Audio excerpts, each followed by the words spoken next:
What's happening, folks? Back with another reaction, back with some more Visage. Am I closer at least? Yes, I noticed how many people commented on Fade to Grey, and big shout out to Mark who reached out and made the first couple albums available, and we're going to start with the 1980 self-titled album, and he also made available, I believe from 82, The Anvil. So yes, again, here in the US, or at least in California, people say that word differently, but I get that it comes from the French, and so it makes sense that it would have a pronunciation more like visage than the way I said it in the first video, which I will not repeat. In any case, the first tune, I believe, make sure I have this right, yeah, it's also Visage. So this is Visage by Visage on Visage.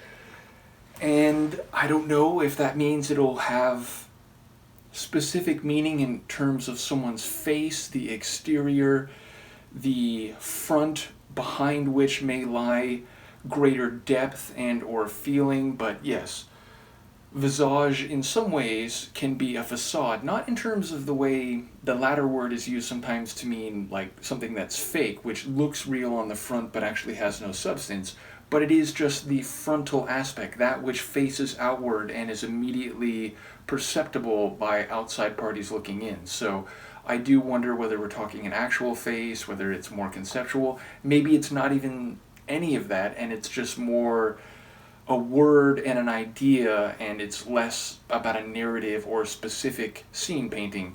In any case, I'll try to catch what I can. This is Visage by Visage on the album Visage 1980.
and assumedly, presumably, I think either of those work.